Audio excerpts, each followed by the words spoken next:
Good evening. We're talking about two young girls named Holly Marie Wells and Jessica Amy Chapman, who were sadly their lives were taken because of a man they knew. He was a caretaker, but also they knew more. The man's girlfriend, Maxine Carr. This was called the Soham murders. The children went missing on the 4th of August. Obviously, the girls were lured into a home. The local resident school school caretaker, Ian Huntley, who murdered them, likely via asphyxiation, and disposed of their bodies into a ditch close to the r.i.p Heath in Suffolk, and their bodies were found on the 17th of August 2002. Jessica was born on the 1st of September 1991, Holly the 4th of October 1991, and they were born in Cambridgeshire, England. And obviously they died on the 4th of August. And they were 10. They were only 10. They were babies. And as I said, he was a caretaker for the high school, and his girlfriend, Maxine, was the primary school teacher. Huntley was convicted of the murder of both girls on the 17th of December 2003. I just gave birth. I was a senior. My oldest daughter was born. I mean, she was born the month before. And he was sentenced to 2 terms of life imprisonment, with the High Court later imposing a minimum term of 40 years. His girlfriend, Maxine and Carr, the girl's teaching assistant, had knowingly provided Huntley with a false alibi, so obviously she got to jail, and she got 3.5 years for that, for conspiring with Huntley to pervert the course of justice. And also, once she got out, I think they got her name changed and also moved her somewhere else. The search for Holly and Jessica in the 13 days of their disappearance had been described as one of the most intense and extensive in British history.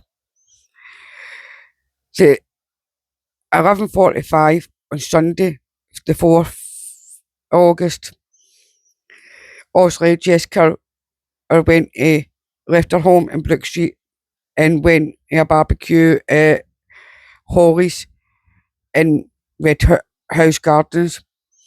And also she was told her mum and dad that she was going to give a friend the necklace that she bought for Holly while she was on holiday. But they also played with another friend called Natalie Parr, playing computer games and listening to music. We girls and any child should be doing, having fun. But obviously, their friend Parr returned home at 3:15. And obviously, Holly and Jessica changed into Man United football tops. One's belonged to Wales and the other our older brother Oliver. Obviously, their mum, Wales' mother, took a photograph of the two wearing the tops before the children ate dinner with other guests that were sitting there, and they returned to play up the stair about 6:10. And at 6:15, the girls left the Wells' home without informing their mum and dad. Said, "Don't do this, kids. You need to learn. Tell your parents exactly where you are, and guys, get the location onto your kids' phones, especially nowadays." So obviously they went out without telling any adult that they were going out to get sweets for a vending machine at the local sports centre. Wells and Chapman walked past the college close home of Ian Huntley, the senior caretaker at the local secondary school. Huntley evidently lured the girls into his house, saying that his girlfriend Maxine Carr, the girls' teacher, was at St Andrew's Primary School, was in the house. She was in fact visiting her mum in Grimsley, Lincolnshire. The precise events that the girls, after the girls entered the 5 college close, were unknown, but investigators believe sections of Huntley's claims in interviews to the media prior to his arrest and in his later trial testimony, because he was constantly, when the kids went missing, he was giving interviews all the time. He was choking to give interviews, he had to give interviews. So people started questioning, not rightly him, but they started looking right at him without saying they were looking at him. Such as that he'd been cleaning his dog at the time. The girls passed by his house around 6:30, and one girl had been suffering from a nosebleed. It might have been true. The cause of death of the both girls was later ruled to be expectoration. Chapman's Nokia 6110 mobile 6110 mobile phone was switched off at 6:46. So obviously this is when he murdered the girls. At 8 o'clock, Nicola Wells entered her daughter's bedroom, invited the girls to say goodbye to each other, say goodbye to the guests, only to discover both children were missing. Obviously, her and her husband searched the house and nearby streets, and after their children's they obviously they contacted the other girls' parents, and they all went out looking without seeing. And obviously, the police were called at 6:55. Police immediately they launched an investigation for the missing. They searched. There were over 400 officers assigned full time to the search for the girls. They conducted extensive house to house inquiries in their efforts to search local terrain, and supported by hundreds of volunteers and later United States Air Force personnel stationed at nearby air bases. Obviously, to help public appeals for information, the police released the photograph that obviously Nicola Wells had taken of the children less than 2 hours before it, wearing the Man United tops. A physical description of each girl was obviously released to the media as being white, about 4'6", 137 centimetres tall, and slim. And Chapman was described as being tanned with shoulder length hair, brown hair. Wells was described as being fair with blonde hair. Obviously, the parents stated that the girls had been obviously they taught them about stranger danger, as every parent should. Having obviously warned them not to trust people they didn't know from very early on. And that was supported by the primary school, that they taught the kids things like this from an early age. also suspecting that the children had been kidnapped. At least questions every registered sex offender in Cambridgeshire and neighbouring Lincolnshire. Over 260 registered sex offenders across the UK, including 15 high-risk paedophiles.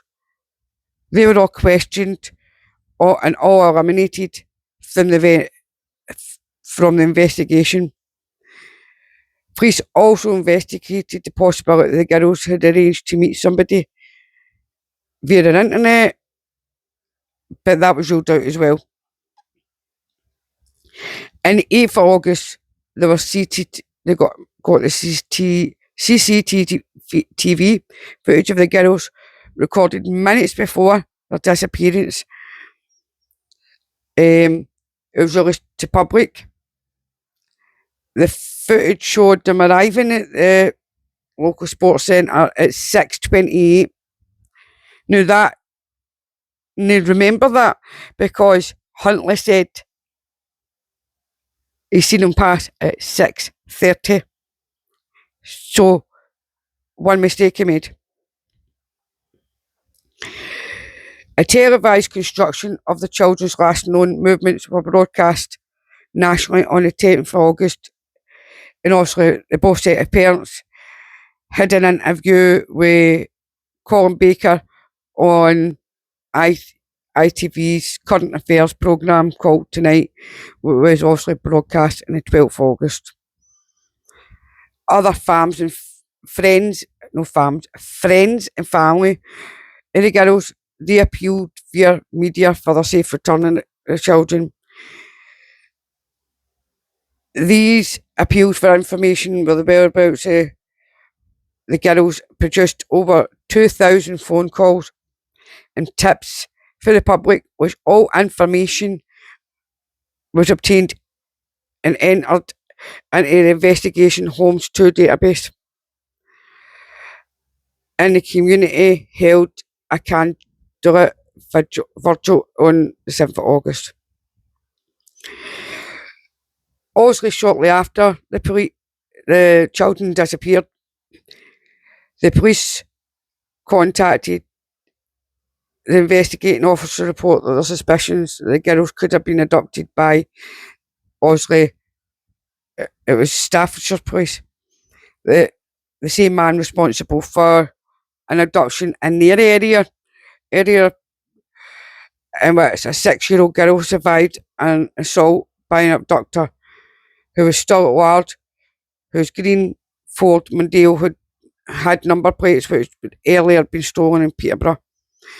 The person responsible for this abduction and assault also believed to have followed a 12-year-old girl in the same area, although in this instance his car had been fitted with a number plates which had been stolen in Nottinghamshire.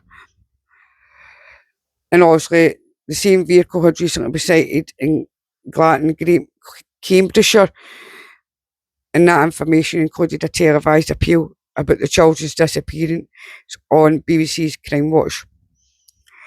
But that lead failed to bear any fruit. Now, the sightings, several members of the public reported have seen the kids in the early days of the investigation. Matt Tuck informed the investigator that as he had driven past the girls on Sand Street, Soham Centre, approximately at 6:30 on the 4th of August, his attention had been drawn towards their Man United tops, causing him to remark to his wife, Lucy, "Look, there's two little Beckhams over there." A young woman named Karen Greenwood also reported seeing them. The girls walking arm in arm along College Road. Approximately 2 minutes later, another woman living nearby, Little Telford, claimed to have seen two girls whose appearance and clothing matched those of obviously Holly and Jessica walking past her home the morning after it had been reported missing. Police also received statements regarding a suspicious white van that was seen in the area in the evening of the kid's disappearance. The investigators also located the vehicle for a caravan park in Wentworth on the 7th, and that investigation led to nothing as well. On the 12th of August, also the police launched an appeal to trace the driver of a four-door dark green saloon car. A taxi had stated that he'd seen him thrashing his arms as he struggled with two young girls inside his vehicle as he drove on the A142 south of Soham towards Newmarket. Around the time the girls were last seen, the vehicle was last seen turning into Stoutlands Park housing estate. The following evening, a jogger alerted police to two mounds of recently disturbed earth they seen at Warren Hill, just outside Newmarket, which he speculated might have been the burial locations of the two girls. An overnight examination revealed it to be badger nests, badger sets on this.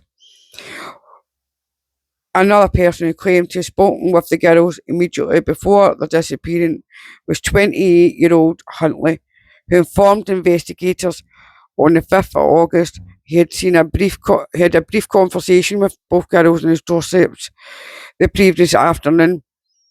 According to Huntley, the girls, both happy as Larry, had briefly inquired as to whether his partner, Carr, had been successful in a recent application of a full-time teaching job at their school. When he replied Carr had not got the job, one of the girls said, "Tell her we're sorry," and they both walked along College Street towards bridge leading towards Clay Street.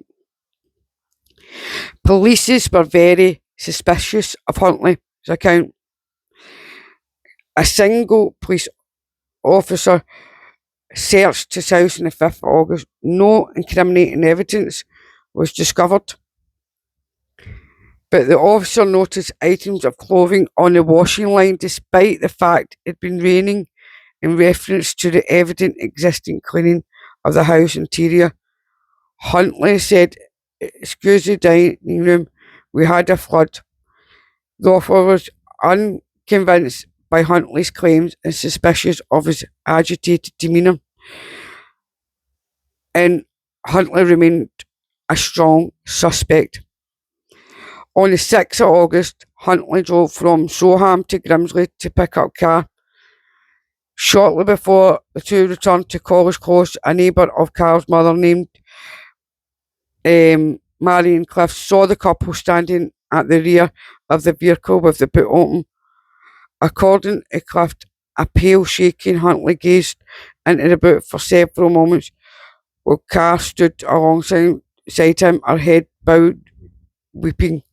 When Huntley became aware of Cliff's presence, he abruptly closed the boot, which means she knew that he murdered the girls. He just told her, "You better clean the house."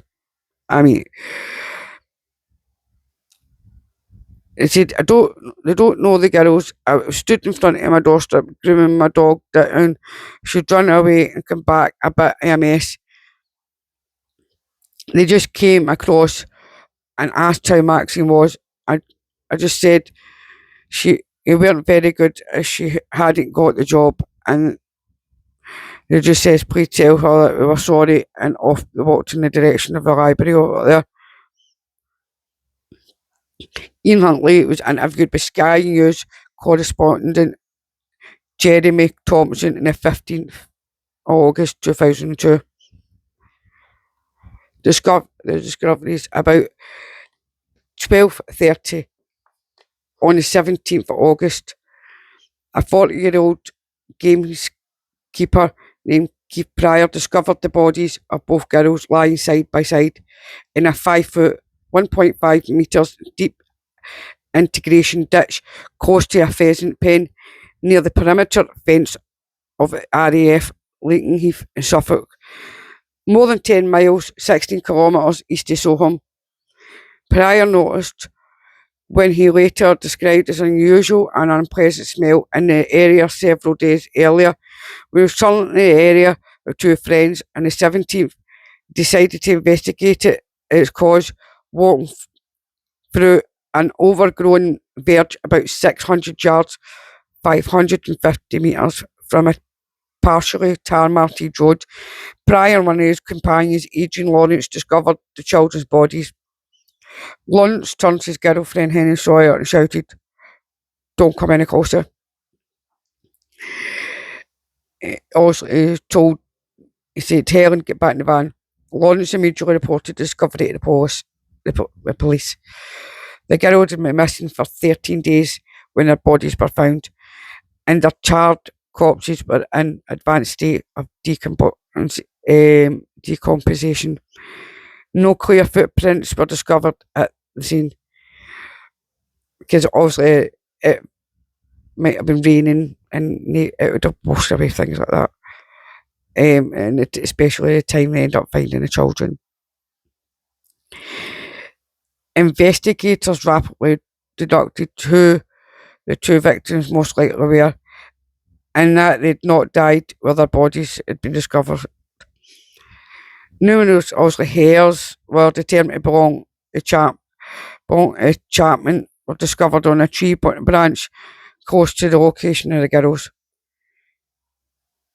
The next day, the Cambridgeshire Deputy Chief Constable Keith Holder released a press statement to the media confirming the discovery of the girls' bodies, adding that both families had been informed of the developments, and that although possible formal identification would take several days, investigators were as certain as possibly could be that the bodies were of the girls. Obviously, they held a service for the children. It was the 30th of August 2010 at El Cathedral. Obviously, they identified the kids on the 21st of August. Both bodies were identified via the DNA testing. 9 days later, a public memorial was held at El Cathedral for the girls.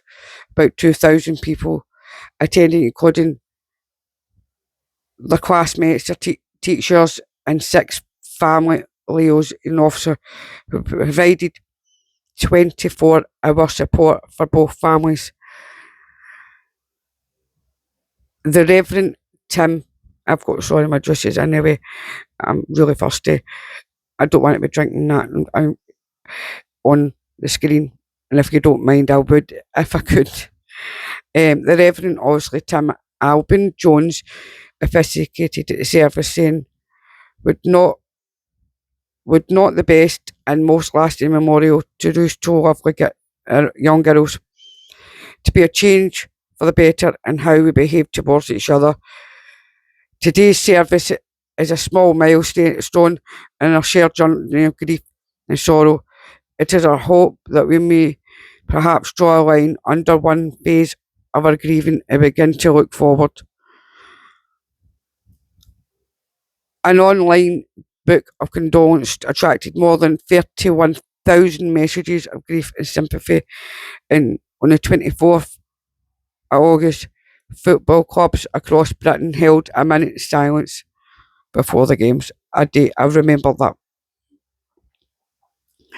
I remember the girls passing. I remember almost being all over the news. I mean, because this was in the UK, it was big. And Ian Huntley is an evil, evil person. The inquest into the children's death was held at Shire Hall, Cambridge, on the 3rd August. Coroner David Morris testified that the bodies of both girls were partially skeletonized and no precise cause of death could be determined for either of them. Morris stated that the most likely cause of death of both of the girls were they'd been strangled. It also stated that the girls had almost certainly not died at the location where their body was found, and that obviously the bodies were placed there within 24 hours of their deaths. These conclusions were physically supported by analysis of the shots of nettles, the crime scene, which enabled forensic oncologist and pathologist Patricia Witcher to estimate the bodies had been placed at the location almost 2 weeks before. The funeral service for Wells and Chapman were held at consecutive days in September 2002. Both services held at St Andrew's Parish Church and officiated by Tim Alban Jones, and the girls are buried in graves next to each other. Following the ceremonies, attended by only family and close friends, at the request of both families, the media they stayed away and then reported after it. In the weeks following the disappearance, Huntley reluctant. Give me 2 seconds. I need to take a drink, and I need to do it on screen. But I'll be doing it off screen if you give me 2 minutes.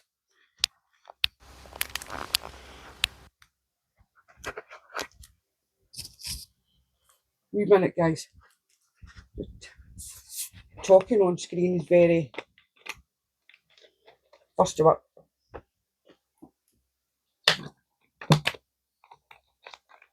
And it can help the way they.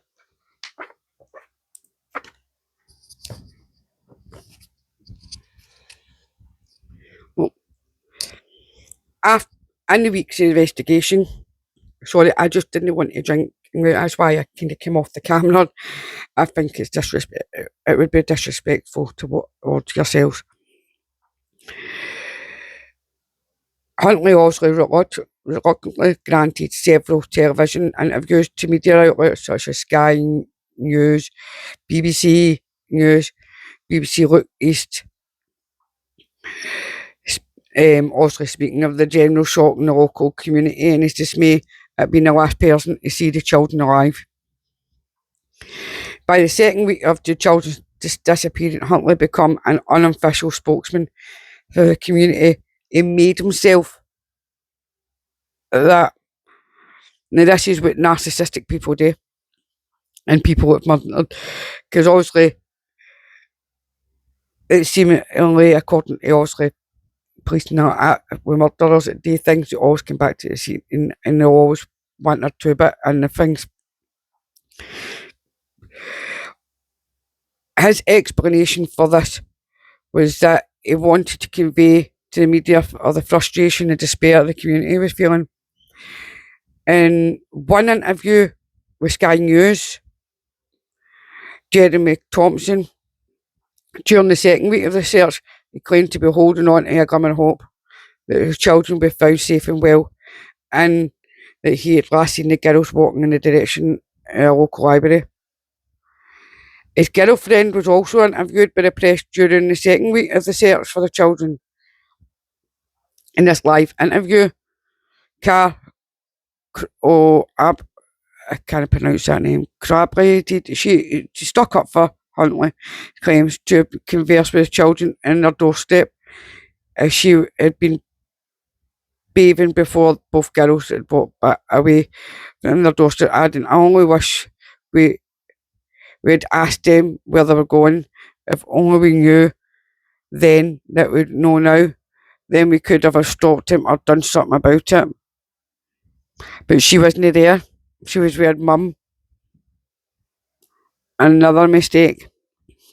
That's a 3rd mistake. Now, obviously, they discussed the personalities of the girls. Carr described Wells as being the more feminine of the two, adding that Chapman was more of a tomboy.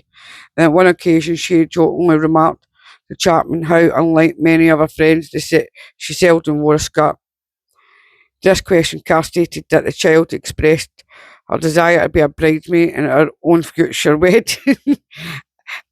Bless her high heart, adding that Chapman had said that she'd be willing to wear a dress for such an occasion. Carr displayed a thank you card to the reporter, which was given by the kids on her last day of school, referring to the Wells in past tense. Carr stated she was just lovely, really lovely. Before making a direct appeal to the children, just get on the phone and just come home, or if somebody got them, just let them go. By the second week of the children's disappearance, Huntley had begun to lose weight and was displaying visible symptoms of insomnia.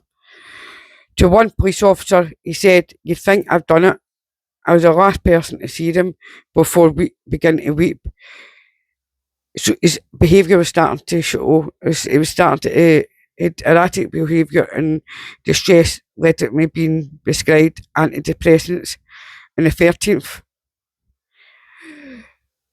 Suspicion having participated in the search of the children, Huntley regularly asked officers questions about how their investigation was progressing and how long DNA evidence would survive before deteriorating. Why would you ask that sort of question?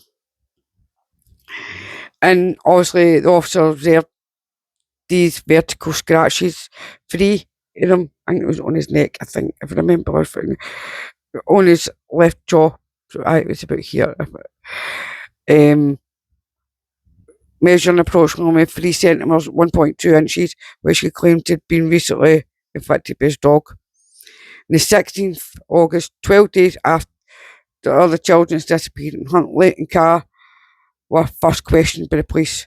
Both were questioned for 7 hours.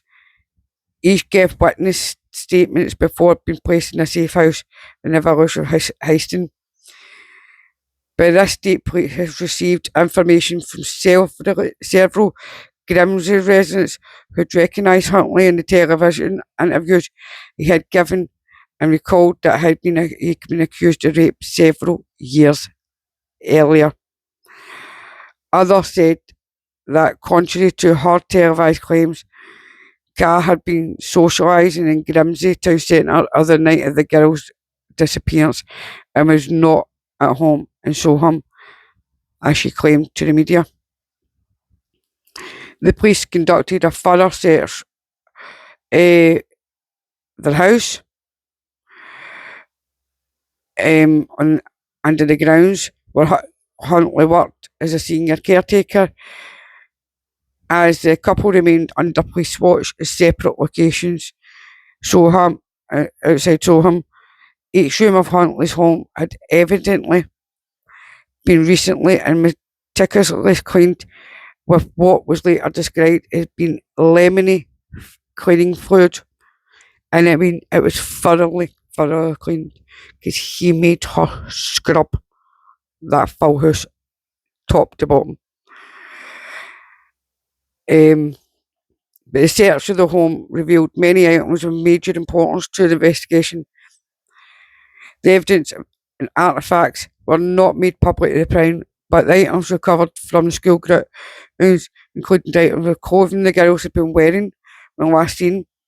Their charred and cut Manchester United were recovered from a bin and hanger at Huntley's place of work.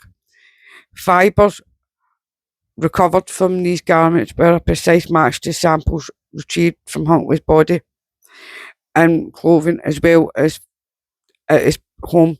His fingerprints were recovered for the bin. His car was also examined on the 16th of August, and this revealed that the car had also been recently extensively cleaned, but traces of a mixture of brick dust, chalk and concrete at the same type used to pave the road leading to where the girls' bodies were discovered, around the wheel arches and on around the pedals. And it was about and everywhere in the car. So, and it was replaced with a section of their carpet.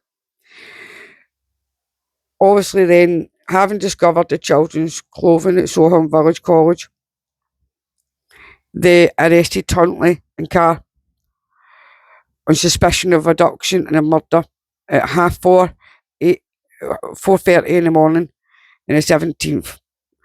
Investigators stated on the 7th of August they strongly believed the children had been abducted, and they announced their strong suspicions that both girls had been murdered on the same day. Obviously, there are additional questions. Huntley refused to answer questions and appeared quasi confused, emotionally detached, occasionally drooling during police attempts to question him, in an effort to feign mental illness. This left police with no option but to refer Huntley to a mental hospital to undergo. Obviously, that he had to have a psychological evaluation. By contrast, Carr quickly confessed to detectives she'd lied about her whereabouts and her partner's actions on the 4th of August, as shortly before she had returned to Soham from Grimsley 3 days later. Huntley claimed to her in a phone call to have seen the two girls shortly before their disappearance in Mitten. The thing is, Maxine, they came into her house. According to Carr, Huntley then informed her that the children had entered their home in order that Wells could stunt her nosebleed. He then claimed to Chapman had sat on their bed. He helped while Wells controlled the bleeding from their nose from both girls before the girls supposedly left the house.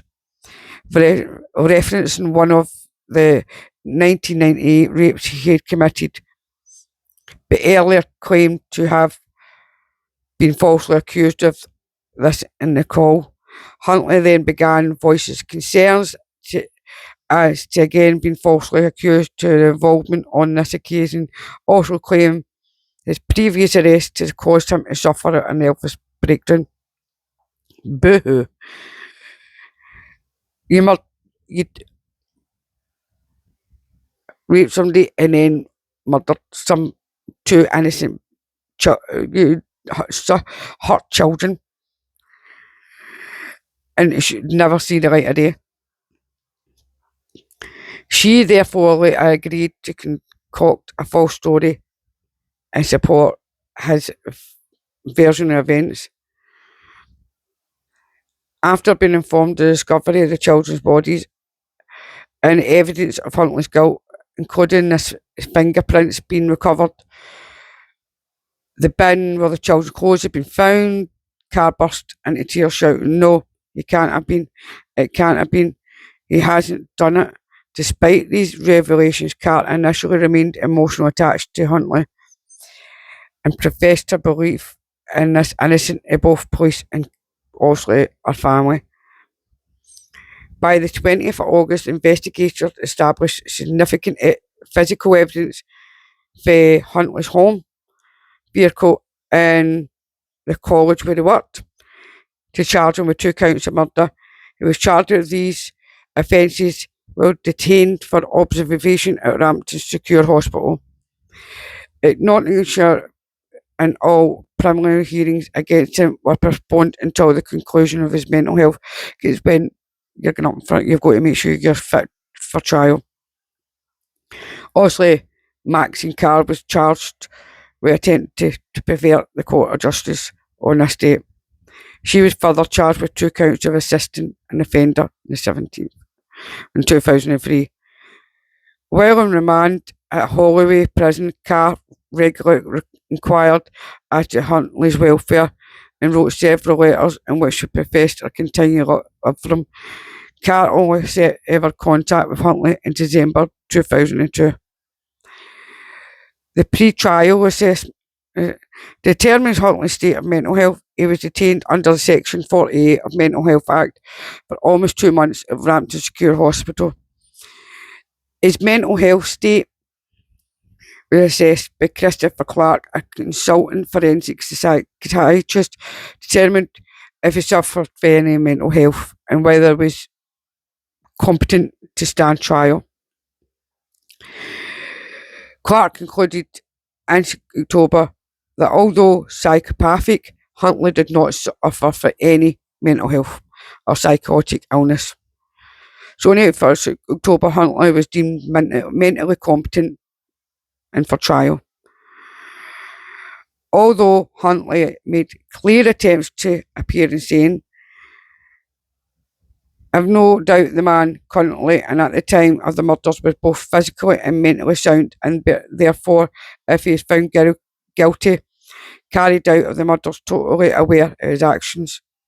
And that's coming from a forensic psychiatrist, and that was in 2002. He was, after being obviously declared fit to stand trial, he was sentenced to life imprisonment. Now, while he was transferred to a segregation unit at Woodhull Prison in Milton Keynes, in June 2003, he attempted suicide by taking 29 antidepressants, which accumulated in his cell. Obviously, the staff were scared he would die as a result of the overdose, but he was returned to his prison 48 hours. Huntley was later transferred to Belmarsh Prison, London's Belmarsh Prison. At a preliminary hearing on the 16th of June, 2003, Huntley pleaded not guilty to the charges of murdering the girls, Wells and Chapman, and guilty to the charge of both accused, obviously conspiracy to pervert the course of justice. Carr pleaded not guilty to the charges attempting to pervert the course of justice, assisting obviously an offender. The trial of Huntley for the murders of Wells and Chapman opened the Old Bailey on the 5th of November 2003 before Mr. Justice Alan Moses. Huntley was charged with 2 counts of murder, to which he entered the plea of not guilty. Carr was charged with 2 counts of assisting an offender and 1 count of preventing the course of justice. In his opening statement on behalf of the Crown, Prosecutor Richmond Latham QC described the last day of the girls' lives and how, by pure chance, they'd happened to pass by Huntley's home at a time when Carr was not present, because Huntley would never have touched the girls if she was there. Latham contended Huntley had deliberately lured them into his home approximately 6:37 p.m. Now remember, he turned his phone off, and that both had been murdered shortly thereafter, with cell site analysis showing Huntley had switched off Chapman's mobile phone either outside his home or within the grounds of the college after both he'd murdered the girls. Latham described how mobile phone records and eyewitness accounts placed Carr in Grimsley in the evening in question. Showing the statement she'd been given to police and press had been false, he outlined the details of how Keith Pryor and his 2 friends had discovered the children's bodies on the 17th of August at a location Huntley had known from his plane spotting hobby and where they were unlikely to be discovered. References in the likely motive for the girl's murder and the cause of death of each victim later stated that due to extensive state of decomposition of the bodies, the coroner had been unable to determine the precise cause of death of either child or whether they've been abused before or after death. Latham stated neither body showed signs of compressive neck injuries, knife wounds, drugging or poisoning, and that both girls had most likely died of strangulation. In a reference to Huntley's claims, both girls' deaths had been accidental. Now, this has went on a long time. I mean, the two of them were charged. He is now currently in prison, still, and she's out. And it's not something that you get over when you lose a child like that. Never. But I hope both sets of parents get some sort of they get some sort of justice for their children when these two were sentenced, especially Ian Huntley, where I hope, because I know it will serve the rest of his life. And because I know he's been attacked several times and things like that, and tried to tempt us several times, so he's constantly at it. So please send these beautiful girls' parents all the love and all the way, because you never want to lose your child in that sort of way. You keep your children close, give them a hug, tell them you love them. Because this is something you never want to happen to your children. You think your children are safe even going out to a park or whatever. It's not. It's a crazy world we live in now. Send love and light and good night.